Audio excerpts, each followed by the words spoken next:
Welcome to my introductory guide to learning to paint, ideal for anyone who's never tried before. Gouache colours start off in a tube rather than a solid block like watercolour. So you can squeeze them out and use them thickly as well as thin down with water. When you first receive a tube, you'll see it's got a lid. These have a flip top lid, and in order to get started you'll need to flip the lid and pierce the top with the nail or the pin that comes in the set, and then gently squeeze out some colour into your palette. In this case it's ultramarine blue. In fact, I'll squeeze a little bit on here so you can see. So it's quite sort of thick, and once it's finished flowing, sometimes you get a little bit of extra flowing out the tube, then press down hard on the lid and make sure you've sealed it. You'll get a little bit of seepage that comes into the clear lid, which actually shows you the colour, which is very useful if the label starts to get damaged. So now we've got our colour. You can see that paint can be used immediately. That paint's lovely and thick and buttery, almost like oil paint. So that's paint we can use in its solid form. However, when you first start painting with gouache, you probably want to put some thin layers of colour on first, and that is quite thick. So if I just take a bit of the blue over here and then wet my brush, so I'm adding water, you can see that it thins it right down into a lovely sort of, not quite a wash, but very flowy paint that we could start painting sort of with on our first lesson. So you've got thick paint and thin down paint thin with a little bit of water. Now if you thin that with a lot of water, it will start to get a little paler. But with gouache, we also use titanium, we also use white paint. I'm just loading my brush over here with a little bit of titanium white.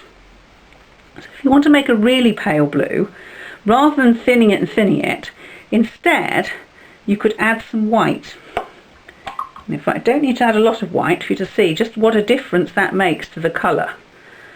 We've got a very, very pale blue now. That colour is also called, and you'll hear this from artists, especially if you're in art clubs, you hear people talk about body colour. Now, once you add white to a colour, to a pure pigment, it is called body colour because the white not only is making the paint paler, it's also making it appear more solid, like it's got body. And that's all it means, very simple. So now you've got some terms. You're talking about opaque colour, you've got a thinned wash and body colour. Let's start with the round brush and load it with some colour. So I've wet the brush with some water, dip it into the wet cadmium red, and you can see immediately how strong that colour is, and also how easy it is to get the they've now got a fully laden brush ready for our first exercise. Call this lesson There's More Than One Way to Hold a Brush, because when you first start it's quite difficult sometimes to know how tightly or how loosely or how on earth do I hold my brush to make different marks.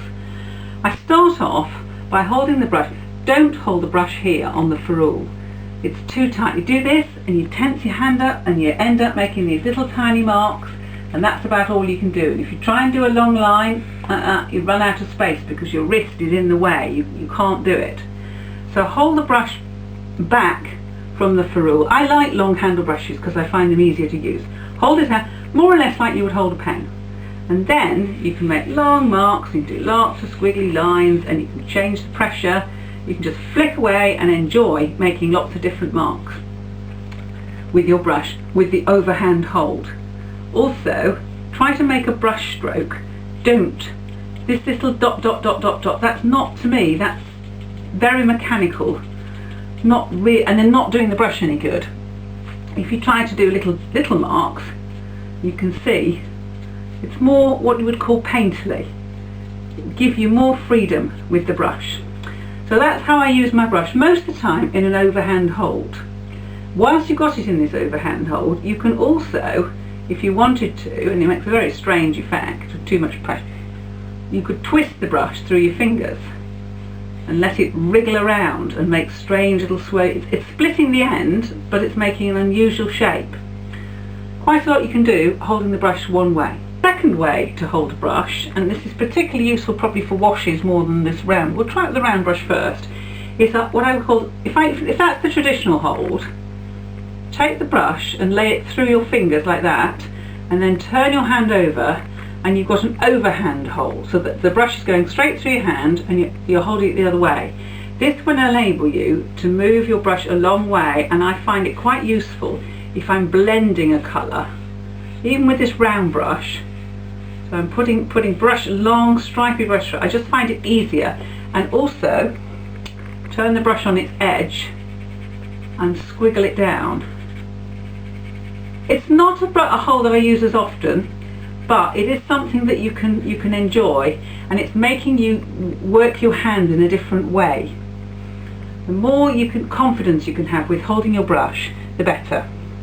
Get some water onto your mop brush and let's load it with its first colour in order to create I'm going to paint a flat wash with this oval wash brush. And if you can see, adding a little bit of water and plenty of pigment, and we've now got a fully loaded brush ready to go for our first attempt at a flat wash. Start at the top left and just paint slowly across. Don't worry if you've got a wet edge. You can keep that going and then put another layer and another layer, and you can see the colour starting to run down. I'm working upright, starting to run down the page to create a flat area of colour. This is known as a flat wash. So let's do some basic colour mixing. In this set we've got the 3 primaries, red, yellow and blue, and a brown, which is burnt sienna. So first of all, one colour that we haven't got is green. Now green is a combination of basically blue and yellow.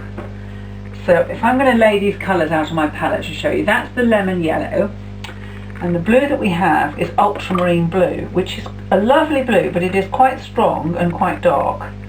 So when you're doing your colour mixing, when you first start to do it, I would suggest that you have a sheet of paper and just practice, just laying out the colours one alongside each other. And this is the way I mix in my palette as well, is I don't put the colours one straight on top. I sort of lay them alongside each other and then drag them across, and as you drag them across you start to get a mixture. I'll use some thicker paint here so you can see the colour bit. You get the strong blue and the strong yellow, and in between we will start to get some greens.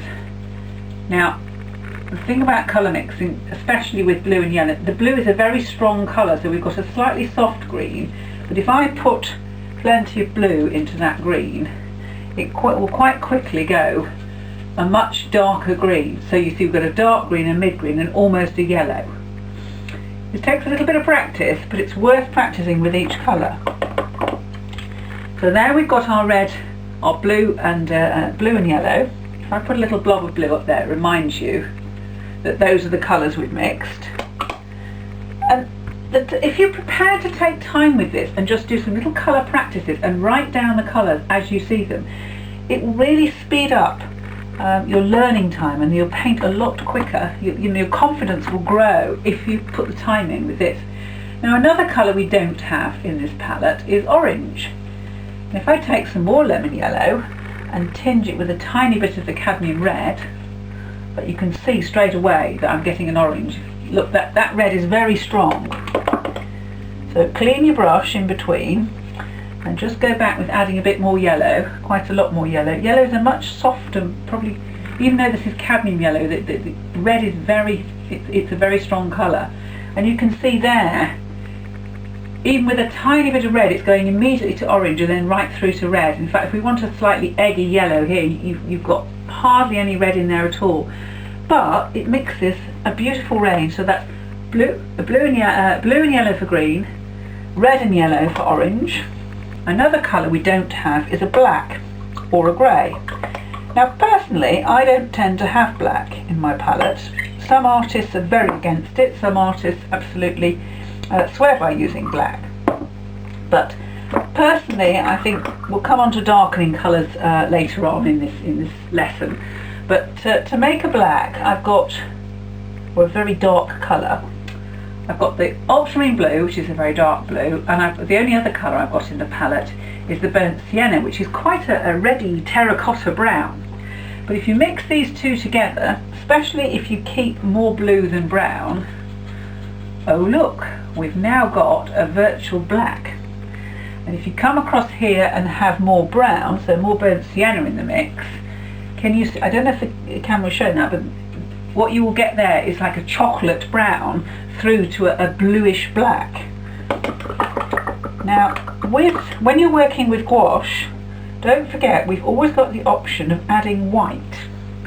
We can obviously lighten these colours with white, but the interesting thing is if we take a little bit of titanium white here on the edge, and I just gently mix this in, you can see there we've got a lovely flat grey colour, and I think on the other side we will get a sort of soft brownish colour, all mixed from the ultramarine blue and the burnt sienna. Again, throughout this video it is worth taking a little bit of each stage of the lesson, go away, have a practice. Practice and understanding your colours is the one skill that you really need to build the confidence in your own paintings. When you want to make a darker version of a colour, you could choose just to add black, but I use complementary colours rather than this, and I'm just going to explain this to you now. So here we have a very simplified colour wheel. Complementary colours are those which are opposite each other on the wheel. So red and green, blue and orange, and mauve or a violet and yellow are basic complementary colours. Now what I would suggest you try to do, rather than just adding black when you want to darken or more neutralise a colour, try adding the complementary colour. So for instance, if I do a little suggestion of a figure here, just a little man, he's all in red. Right, he's all in red, okay, just for an example, and we decide that on one side I want to have the light coming over here, so on this side of the figure, on his belly, it's darker. Now if I have put on my brush some green, I've put a mix of dark green on my brush, and as soon as I paint that into the red, it darkens the red. It doesn't immediately go green, it doesn't go black, it just sort of neutralises the red and darkens it down, so red and green, and it will work both ways. If I take a lovely mauve, we've got this blue violet that I've mixed up here. If I take a lovely mauve shape, what can we do in mauve? Well, let's just do a simple ball shape. It doesn't have to be anything complicated. So I've got a pinkish mauve here, which I've mixed up. I'm going to take that and make a round shape. This will move on to when we start to paint actual paint. So there's a flat round shape, and I want to sort of have a darker edge to it to make a little bit of to start to think about its shadow. Now strangely I'm going to take lemon yellow for my darker edge, because opposite the violet is lemon yellow, and if I put a little bit of yellow into there, not too much yet, just a little bit, and the violet is a bit strong, it should start, if it mixes properly, if I mix it into my palette a little bit, it's almost easier in this case to mix the yellow into the mauve on your palette first, because what you're starting to get there is a darker version, and in fact I'll put a bit of shadow out on there so you can see it's anchored on. So we're getting a darker version of the mauve by adding a little bit of yellow to the mix. So this is something I suggest you bear in mind with your colour mixing, is have a simple colour wheel, or just a list, a reminder of red, green, orange, blue, violet and yellow as complementaries as the first option, rather than just always reaching for black when you want to make a shadow or a darker colour. So for our first lesson we're going to paint two pieces of fruit, an apple and a banana. These are the colours that we're going to need. First of all, the green for the apple, which is lots of lemon yellow, and then a little bit of ultramarine blue. Let's make a start.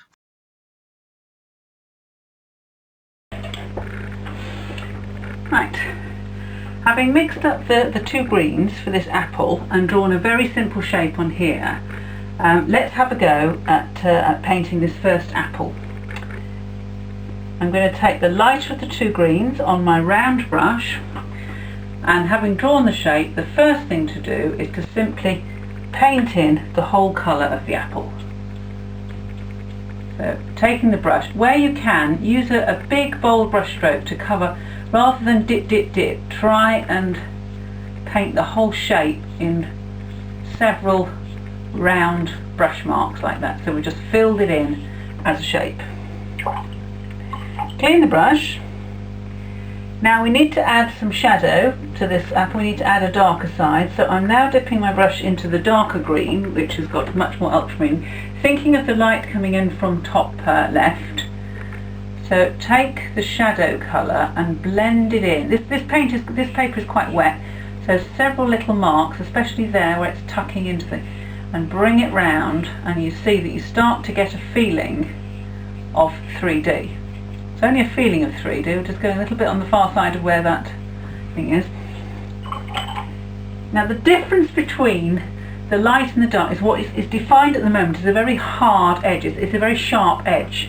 If you want to soften that edge, just take a wet brush with no paint on it and very gently take a couple of brush marks and just blend them in. And can you see that that edge has now softened? And in fact the dark has come round. So now we've got a little bit more shape on our apple. We want to give the apple a stalk.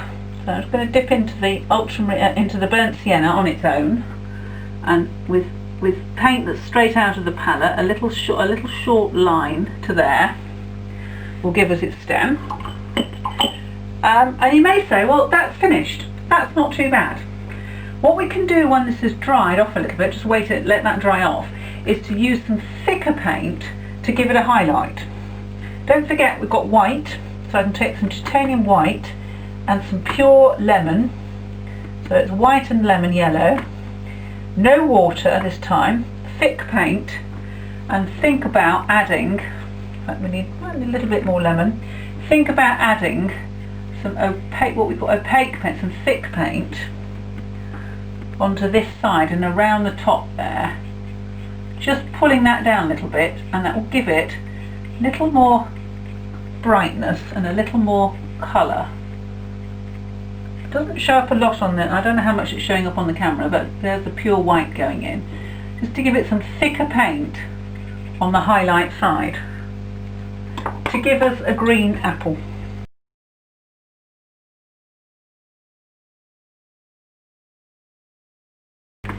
Now my basic banana colour is lemon yellow with a tiny little bit of red in it. So initially we should do the same thing with the banana. Putting the whole shape in, keep your brush strokes as fluid as you can, rather than too many short marks. Try and do the whole, you'll do this if you're painting on an upright surface and your brush, like this easel is completely vertical, and the brush can then just move with your whole arm rather than having to add, rather than working flat and doing this, and you get a very scratchy, I think a very scratchy sort of feel. Now, and see how this works. Painting's always about experimenting. I'm taking some of the mauve and I'm adding the mauve into the yellow, mixing it on my palette to make a sort of shadowy colour for the banana, and I'm going to come in on this side with a stripe, a single stripe, and I'm going to use that same colour, not quite that colour, it's got a bit of mauve, to put a little line down the centre. And we want this to be a little bit wobbly, and here you can flick a few dots and dashes into the paint, and then finally use the pure mauve, doesn't have to be brown, to just add the ends of the banana. You see, and in fact if you wanted any more shadows you could just put those in. You see what a difference that makes. Yet again we want a little bit of highlight. Yet again I feel lemon yellow and white will do. Will give us a highlight colour. This time the highlights go in with thick paint. Don't thin the colours here. Use the thick paint, either pure lemon or add a little bit of white, just to put some bright highlights on the top edge, particularly of the banana where the sun is catching it. And because the sun is catching it, of course, neither of these pieces of fruit yet have a shadow. if we take the simple mix of the cadmium red with mainly ultramarine blue, which gave us a sort of bluey violet colour, water it down, thin it down with plenty of water, and then here, if you imagine, if the light's coming across here, there's going to be a little bit of shadow. In fact, it's going to overlap the banana a bit, so there's going to be a little shadow area there coming round, and we can fill that in with paint. We may have to scrap it in a little bit because it's quite a small shape. Excuse me. And there we are, a shadow there on the banana, and then the same thing happens here. We've got a little shape coming up, coming down here, which will act as the shape of the shadow shape of the banana to bring it onto its, it brings it to life. So it's now sitting. Let's take that a little bit longer. I think that would be a little bit longer. When you come to paint your fruit, start by copying mine, and then I would say take 2 or 3 pieces of fruit, put them on the table in front of you, preferably raise them up so that they're sort of nearer to eye level. Very simple drawing, and have a go. So now let's move on to paint a proper still life from this photograph. Starting off with drawing, here I've drawn in the background edge of the table and the support, and then started with the jug as a cylinder. Use 2 circles to get the top and bottom shape with the angles. Take another look at the photograph and you'll see we need to put the handle on the jug and the spout. So keeping an eye on that, we've drawn that in carefully. With the jug drawn in, we can now position the apple and the grapes. And as you can see, I've put a curved line for where the grapes are before adding the circles to complete our drawing. So now let's make a start on your very first painting.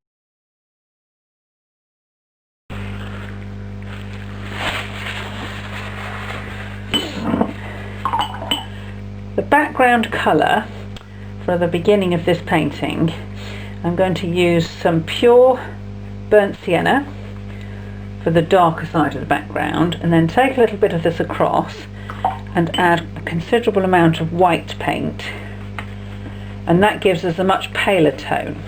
So we've got the 2 colours for the first stage of this painting. So now we've completed our drawing, let's make a start on the painting.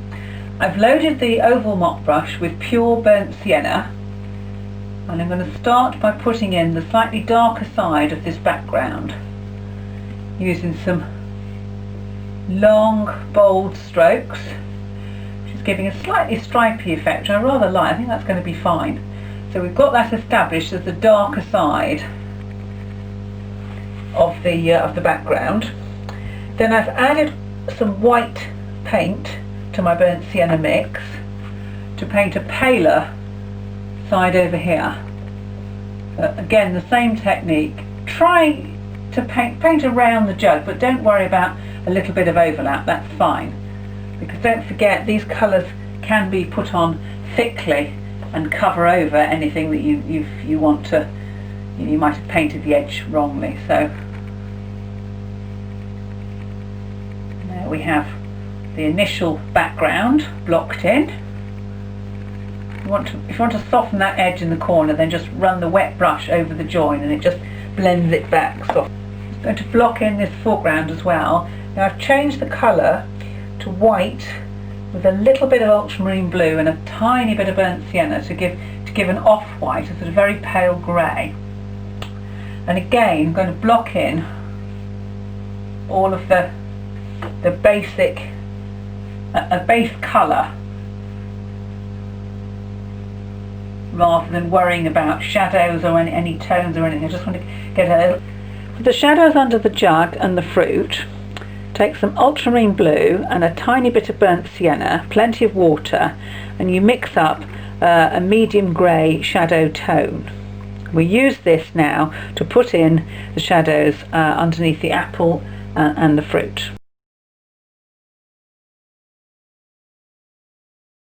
And looking at the photograph, looking at the reference photograph, I've got a shadow here from the base of this apple.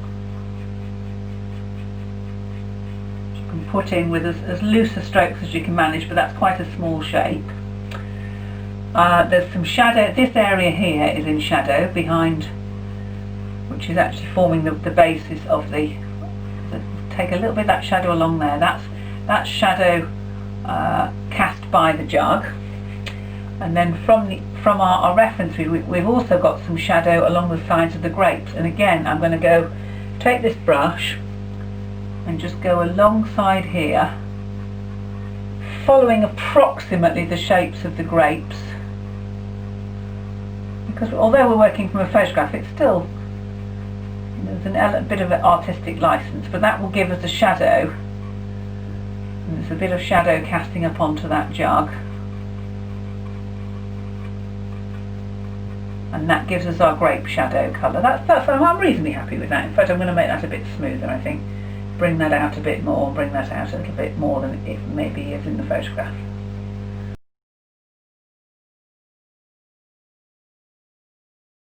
Whereas the shadow for the jug is going to be more burnt sienna and less ultramarine. And here you want an approximation of what you see. So there's shadow in there, and that shadow comes down there, and then there's a shadow of the handle which comes, and again, just take your brush quite delicately and put in a handle shadow there, coming down there approximately, and fill all this in as shadow. I'm not going to worry about going over the actual handle of the jug. We can paint over that with solid paint when we come to paint the jug. And now we've got a little bit of shadow there as well.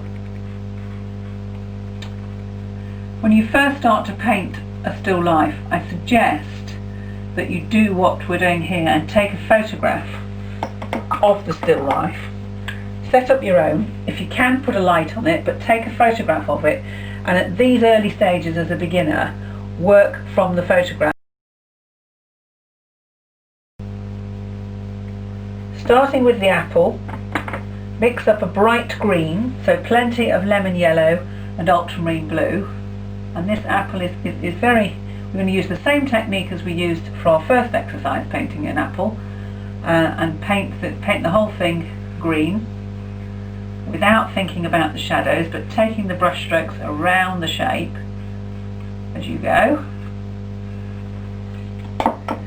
But whilst it's still wet, this apple has got red on one side, so dip your brush into the cadmium red, mixing it into the green a little bit, and whilst it's all still wet, take some red colour. It needs to be reasonably watery, and just put the red on that side of the apple. And even by adding a second colour without thinking about the shading on it, you start to give yourself an apple effect. Soften the edge like we did before with a wet brush where the red runs into the green, and we're going to let that dry before starting to put any shading on it. So at the moment it's just a bit of a flat shape. In fact, it needs to be a little bit. Let's just bring that. There we are. So we've got our flat shape here, which we're going to paint the shadows on and the highlights on later. Now this lovely big jug, it's a sort of nice blue colour. It's a slightly eggy blue colour. Now with the ultramarine blue that we have, that is quite difficult to mix. We really need another colour, which is called cerulean blue.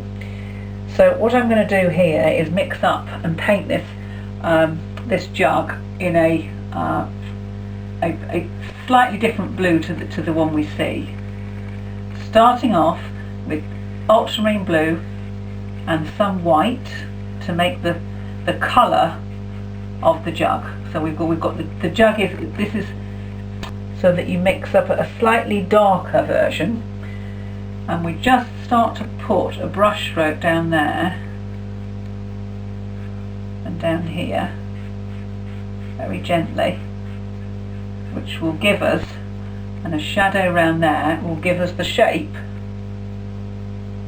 of the jug. And there's a dark, this lip is quite dark on this side, isn't it? Yes, it is. It's lighter on the other side, so we do that, And you see how that gives you, starts to make the jug look a little bit 3D. Clean your brush, wet the brush, just have it slightly, and just blend this in. In fact, I tell you what will work here well is just run over it with your mop brush. And as I run over the whole thing with the mop brush, see how it's blended? And we've even got a light section there, so you've got a little bit of shadow blending round to start to give the jug its 3D look. We've got that dark in there. Want an even darker bit in the middle of the jug, which is going in this centre. That's not black, but it's ultramarine with a lot of burnt sienna in the middle to give the centre of the jug. And then back to the pale blue for the other side. There's a little bit of a problem here. We've got you see how it's quite difficult to get the that across. This is a little.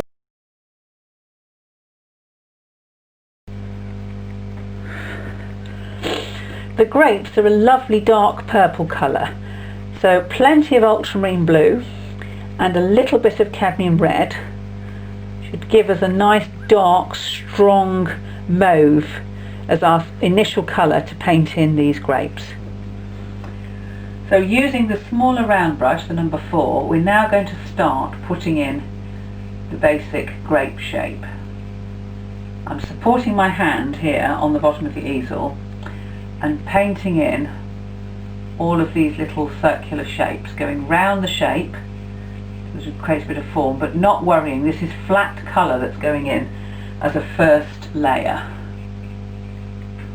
But by using your brush in the way to describe the grape, you'll find even that will help when we come to the second stage. If you see little connecting lines, which are the sort of the stalks on the bunch of grapes, put those in where you've got a gap, and that also will help you create a realistic bunch of grapes. So continuing all the way down the bunch, and of course as we get towards the end there will be more stems visible. Don't worry if this is not completely accurate to the photograph. Just carry on and make sure that you've got a believable bunch of grapes rather than every last one in according to what you see in the photograph. And there we have it, the last one going in on the tip. So already you can see we're getting a shape. I think we need another grape in there, so I'm just going to add one little shape in there and bring it in. And that's the first stage of painting the grapes. Next I want to add these leaves into the top, and I've mixed up a very strong dark green to start with. Go over some of these leaf shapes. This is ultramarine blue and lemon, but quite a lot of blue in the mix. In fact, I think we need a second leaf over there. Just think about the leaf shape rather than worrying exactly about replicating what you see. Again, painting them all in dark to start with. Unlike watercolour, with gouache you can always work from light to dark or from dark to light. And I like to have the darks in first. I think it harks back to being an oil painter originally. Take some lemon yellow, pure lemon yellow, and just add some lights. Look at that. You add a little bit of light down one side of the leaf. And can you see the leaves starting to appear? And that's all I'm doing. Painting all dark and then putting some little highlights on to create the leaf shape. Simple, isn't it? Our painting's really beginning to come together now. What we still have to do is put some highlights on here and put in the handle. Turn this into an apple rather than just a red and yellow shape. Can you see how that red has faded off a bit? I think that's going to have to be restated. And then finishing off with any final little highlights onto our grapes. Starting with this jug, I'm now going to put some finishing touches on to bring it to life. The first thing we need to do is paint in the handle. So taking some white and ultramarine blue, but thick paint this time. Don't thin the colour at all with water, and put that handle quite thickly into there, adding a little, I think it needs to be a little bit dark as it comes down, so add a little bit more dark colour as we're coming down here to the handle at the bottom. So our first layer of the handle going in. Needs to be a bit darker underneath, so just add a little bit more ultramarine blue. Underneath here, make that a bit darker, and a little bit on the edge of the handle. Fade it away. I think that's probably all we need, just to give it a more of a 3D effect. I'm using the small brush here. Next we need to bring some highlights into the top of the jug, because the light is coming across, the light's coming across here, with shadows are going this way. So taking the white paint on its own, thick paint straight out the tube, I'm going to put a little bit of light on the edge of that rim and a little bit of light around there to bring that jug, to bring a highlight on the edge of that jug. If you like, you could start to bring some of that light down the side of the jug. I think we need to do that. That gives us a bit more of a 3D effect on the jug. Probably don't need to do any more to this. I think that gives us a nice feeling. If you feel that the handle needs a little bit more highlight on it, you can always put a little bit of white paint on there, but try not to be too fussy. To put too much on and you may spoil it, so go a little bit round there, and I think that's probably just going to put the finishing touches onto the apple, starting with some darker green to create a centre. Can you see how that little wing shape, and coming down here with the dark green. I'm going to paint these lines in quite sharp to start with, and then we can blend them off a bit afterwards, but that's going to be the area of shadow coming into the bottom where there isn't a stem on this big brownie apple. And the other thing to do, I think, is to slightly, where we've got this lovely reddy orange colour, I've lost a bit of the red, it's sort of faded into the green, so if you take a bit more red on your brush, that seems quite drastic. I'm just going to put a patch of red onto there, and a little more dark green underneath there. And this is where the magic happens. This is where the magic happens. We take our wet brush with no paint on it. I've cleaned the brush, and I'm just going to blend that back in, and then blend this red around here. You can wipe the excess paint off. I have to admit, I tend to do it with a finger, which you probably shouldn't do, but you know. So now we start to get a bit more texture on the apple. Just blending it all in, giving it a lovely smooth taste. I feel if we take a little bit of burnt sienna and ultramarine, almost a black, very dark colour, and put a speck in there. I think just a little speck of dark. That will give us no, it needs to be ultramarine as well. So burnt sienna and ultramarine, sort of mix almost a black without adding any water. I've got a thick mark. That becomes the centre. Just dab it back with your finger. Fingers are quite handy for painting as well. And that apple is beginning to look more a 3D shape. What I would say is the shadow that we put in needs to come down under the base of the apple. See how the apple has sort of extended itself? And if you remember, the shadow was a mix of burnt sienna and ultramarine and a lot of water. So I'm going to get that colour again. We've got a dark, little bit dark, bit more water, and restate, just bring that shadow back underneath the bottom of the apple, so we anchor the apple to the ground. And I feel that that shadow again could also be quite dark. I'll just put that back in again. Finally, I'm going to take a splash of white and lemon, yellow, and where there is a highlight on this apple just here and just there in the photograph, I can see a little bit of shine, and that is hopefully giving the apple a shiny highlight. This shiny highlight at the back probably needs to be more lemony, so let's put a bit more lemon yellow in that, bringing that across, and then a bit more lemon yellow in here. Just careful tweaks, bringing my apple to life. So finally, we're just going to put a few little highlights on these grapes. But if you can see, this shadow again has despite putting what I thought was enough, I've still got some little gaps in here. So I'm going to take the round brush with some more shadow colour, ultramarine blue and burnt sienna. And again, I think that shadow could be restated.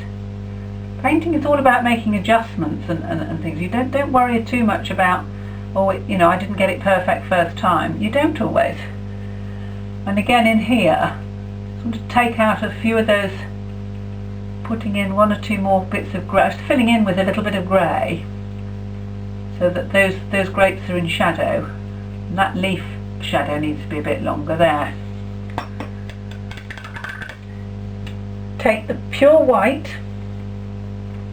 If you have a little bit of your mauve mixed in, so that was the cadmium red and ultramarine to make mauve, but a lot of white, so it's just a very, very pale mauve.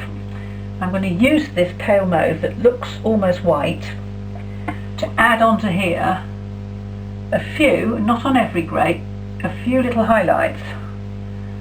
Put some little, these ones have got quite a bit of light on the front of them. That one hardly any.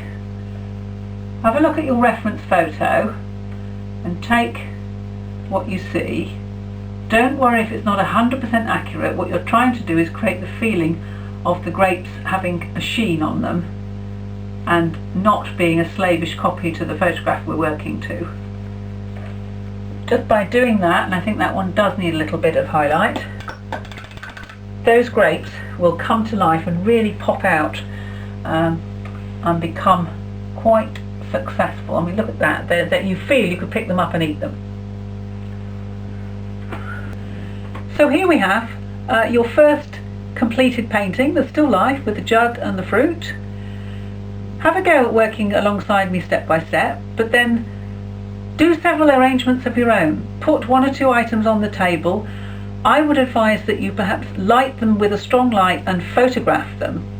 And when you're first learning, work from the photograph, and then have a go at working from the objects in front of you. Some people will prefer using the photo reference, some people will prefer having the still life in front of you. My final lesson is a landscape with poppies based on this very simple sketch, and again working step by step. Let's have a go. Having drawn our composition in light pencil onto this sheet of watercolour paper, in fact this is Aquafine board from Dale Rowney, which is in effect watercolour paper stuck onto a piece of board to keep it from buckling. And I'm going to start by putting in the sky as a graded wash. Now a graded wash is quite simple. You need plenty of colour at the top, so let's put a nice layer of a strong layer of blue to start with, and as with an ordinary wash, one or two layers of the same amount of paint to start with coming down the sky. Just missed a bit off the edge there, let's just bring that in, and then start to add a little bit more water to the mix. This will slightly lighten the colour, so that as you come down towards the horizon, add even more water, and as you can see, hopefully we start to have a lightening in the wash, that it's getting paler as it's getting down towards the horizon. Don't worry if you go a little bit over your drawing, that's fine, because with these paints we can always go over things and correct them. I'm just going back in there because I'm not quite happy with that. Let's just go back into there. So we've got a feeling of a blue sky that's fading towards the horizon. So a little bit, a tiny bit of lemon yellow going into my ultramarine blue wash. The same wash as you've used for the sky will be fine for this. And we'll just start by putting in with the round brush, painting in those areas of that distant hill on the far side of the valley.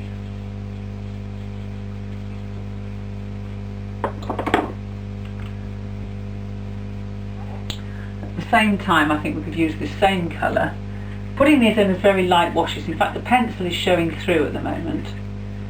But before, with these paintings, you want to start by establishing the base colours, and then we work over them in a thicker layer of more solid paint. So this is the sort of washing in stage more than the painting opaquely. So I'm going to leave these trees for now and then wash in a colour, an initial colour for our poppy meadow. And I want this poppy meadow to be probably a little bit more yellow, a little bit more like sort of like it's more cornfield than green. Cleaned my mop brush. I'm now loading the brush with a warm yellow, a little bit of lots of lemon yellow and a tiny bit of cadmium red to make a slightly warmer yellow. And again, just a very thin wash to start with. So take the mop brush and we'll just wash on this colour in the same way as you did in the beginning. This is lemon yellow with a tiny bit of cadmium red. I'm going to add a tiny bit more cadmium red as we get down here to the foreground. But at the moment, all you want to do is establish the colour. So we're doing flat washes throughout. And now I've got a flat sky, I've got an indication of the colour that's going to go in the distant hills, and I've got an indication of the colour that's going in the meadow. Now whilst this is still wet, take the round brush, and I've loaded it with some green. I've got some ultramarine blue and lemon yellow, and I'm going to start to, in effect, scribble in some texture into the foreground. But we might even have a little bit of a reddy orange in here as well. I think that would look nice too. So I'm going to mix up a slightly stronger orange. We've got a combination of lemon yellow and ultramarine, and that's my cadmium red and lemon, making it sort of, can you see how whilst the paper is wet, putting in these little squiggles with the brush, it's just helping to give a feeling that there is texture. So this grass is much deeper, and this is nearer, and it's giving us a little sense of depth in this painting. This is something you're going to, underneath the tree, put a little bit more green perhaps over there.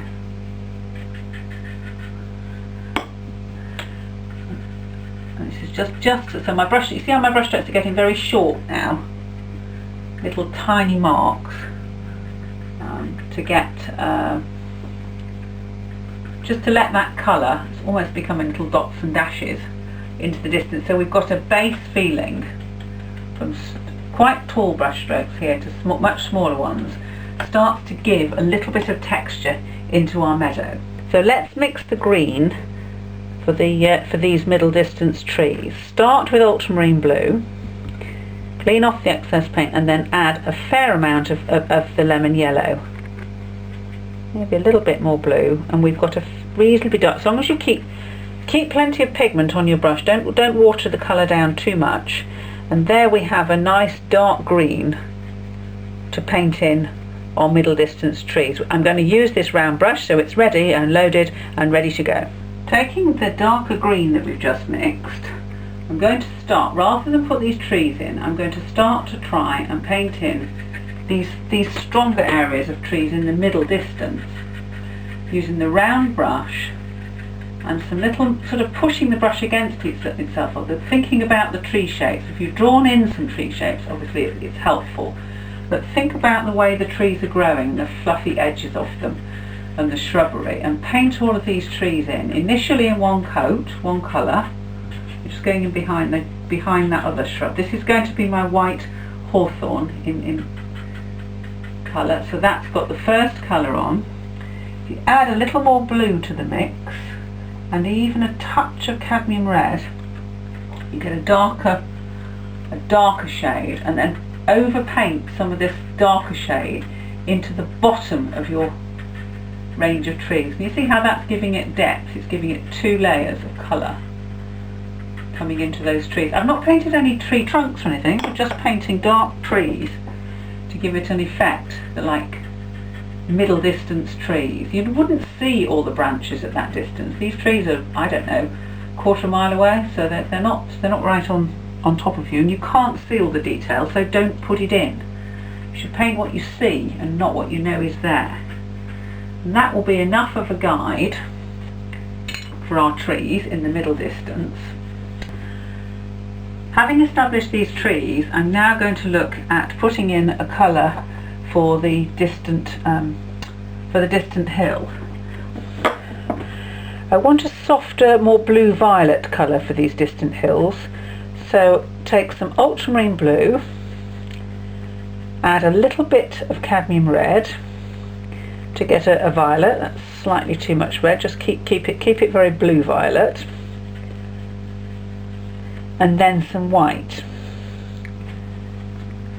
Now that colour is still a little bit violet, and I want to neutralise it.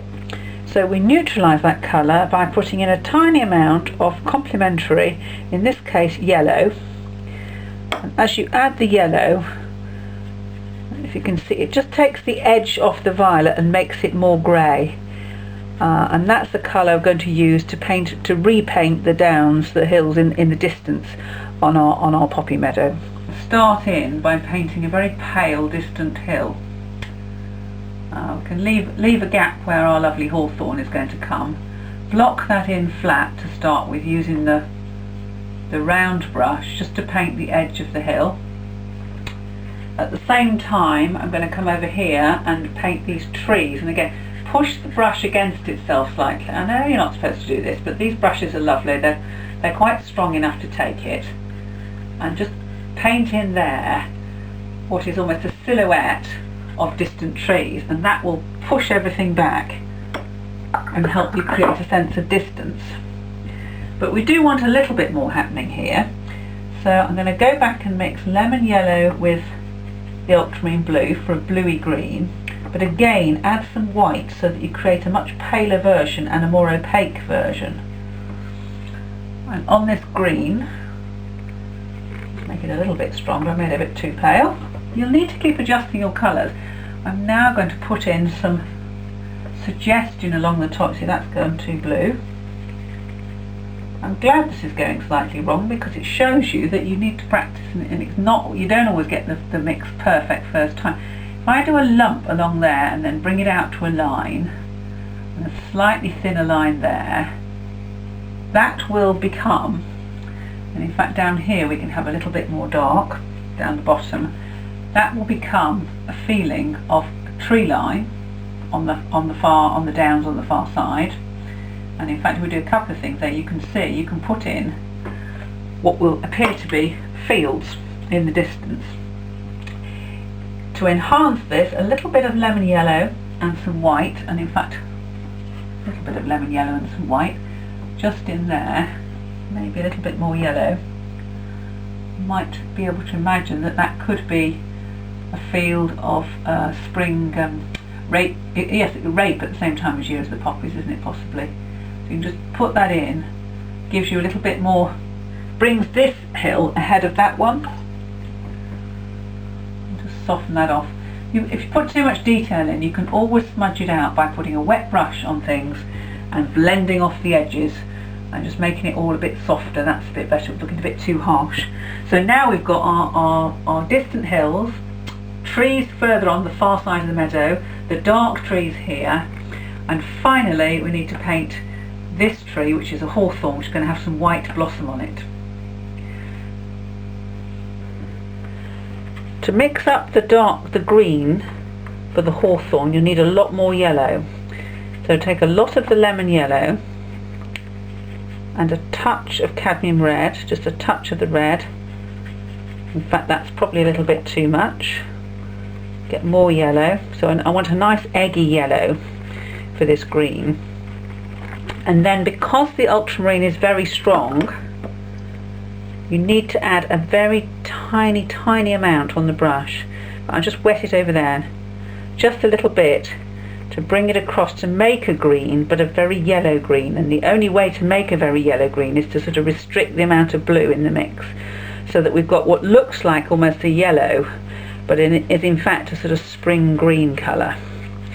And that's the colour to use for the hawthorn.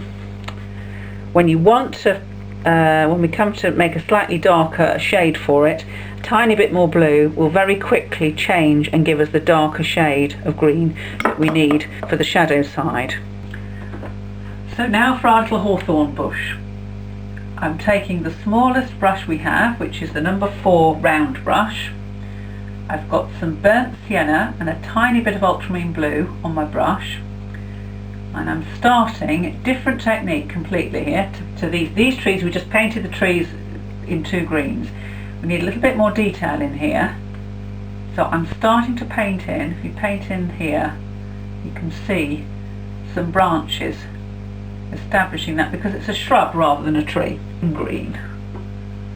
Much brighter than the green of these trees, which is, there's a lot more ultramarine in this mix, so we need a lot of lemon in the mix. I find quite often with my bright greens there's a lot of lemon. Don't worry if it's sort of 80% yellow. And just, can you see how the brush is being small? Remember, small little brush strokes, don't stipple. Let the brush make a little mark, but only a very small one, to build up a feeling of foliage. At this stage, add a tiny bit more ultramarine blue to the end of your brush, and just put in a few in the middle, not on the edge, in the middle here, a few darker dots and dashes. And as you put those darks in, hopefully, especially down the bottom here, obviously where it's in shade, you start to see a very different feel from these trees. There's more detail in here. So now, I'm quite pleased with that. At this stage, we are pretty much ready to put in the blossom and the poppies. Let that tree dry off for 5 or 10 minutes, and then we can start mixing some thick paint and enjoy painting the poppies and the white blossom on our hawthorn tree. So let's start putting in the poppies. You see most poppies in the middle distance, and I've got my cadmium red here, which is obviously a lovely poppy red colour. Thinning it with a little bit of water to start with, and using the number 4 round brush. I'm going to start in the middle distance because this is where we will have more of a cluster of poppies, and I'm going to start with some quite small dots and dashes to create a feeling of a group of poppies. They tend to grow in sways, and they tend to grow quite spread out, so we'll dash them along there, and then here I'll put some thicker marks to indicate that there's a whole group of poppies coming over there, over the far side of the meadow. You need to hold the brush. I'm actually supporting my hand on my other hand here on the edge of the easel to just start to make some little dots and dashes, but not too heavy, and keeping them close together. So there's clusters disappearing around there. Perhaps there's just a few around the other side of that tree. That's quite a thick cluster. As you come into the distance, add a little bit more water so the colour's a little bit softer. You're not put the red is not quite so distinct. It's a little bit, still a little bit. It needs a bit more water still, just to put it into this. So there might be a little cluster in the distance, and that will give a sense of scale, sort of going round the far side of that tree to there. We'll have a gap, and then as you come further towards you, at this stage we're just using cadmium red at this early stage. See, those dots are all in that fairly smooth band of paint. Here is where I put those rougher brush strokes in earlier, and here I feel there would be some sort of slightly more spread out, slightly bigger marks. That I'm not painting flower heads, I'm just painting dots and dashes. But as you come further down towards the foreground, starting to do a distinctive mark, still with the round brush, still with just red paint at this stage. So we've got some But these dots and dashes, I'm going to turn one or two of these into individual flowers. Only in the foreground, not many of them. And a few little flicks and dots and dashes over there. Perhaps there might be a little cluster over there. They're not really linked up. I've got quite big gaps in between the dots. It's very easy when you're painting poppies to go absolutely mad and just put splurges of red everywhere, and I don't think you will be as pleased with the result as if you just calm down a bit and put a few dots and dashes in. We have got a bit more of a cluster there. Let's just intensify that cluster a bit, and then keep these flowers quite soft. Don't have any poppies in this lower band, this sort of about an inch and a half off the bottom of your painting. Leave that poppy free. That's going to be my long grasses. And now you can see I've got some quite big blobs and some thin lines. Now that's the first stage of putting in the poppies. Now I've just moved a little closer in on the camera, because here I want to show you how to turn some of these poppies into individual flowers. And I'm going to give them some dark centres, and not all of them. Doesn't matter if they've all, they've not all got full poppy. Just where I see, either on the top edge or there, that one could have a bit, and I'm using a mixture of ultramarine blue and burnt sienna to give me a black. Adding those little centres, and then go back to your green. If your green has dried up on the palette, don't worry, I'm just put a little bit of water in it and it will come back. So I've got a lot of lemon yellow, ultramarine blue, a lot of lemon yellow, touch of cadmium red and a touch of ultramarine blue. And then you don't want to put a stem accurately on every flower. Take the fine brush, again supporting it with your hand, just adding a very few individual grasses, just like that. Not too many, just a few, and occasionally I'm linking them up with the flower head. And it's surprising that is enough to create a feeling of both long grasses and also the flowers sitting in the grasses. Just continue adding a few flower centres to some of your poppies, but only those in the foreground, and make this a fun stage, something you can enjoy and be really proud of the results. I think that's enough for me. Just going to go back to my green and add in, no, not too thick. Make sure this paint is very thin when you put these stems in, and also that you sort of flick you can see how very delicately I'm flicking the brush. I'm not putting any pressure on the brush. It's almost, I can hardly feel it touching the canvas, and that's the kind of feeling that you want. Just a little bit of grass going in there to give you a feeling of a poppy meadow. That's probably enough. I don't think I'm going to do any more on there. Next we want to turn this lovely shrub here into a hawthorn that has got a few flowers on it. So I'm going to add some thick, and this is thick, no water, pure paint straight out the tube. I'm just going to add a few little dots and dashes, not too much, as though there's some clusters of white on the edge of some of these as it's dropping down. So it comes out just a little bit to enhance, as though there's still some flowers left on this lovely hawthorn shrub.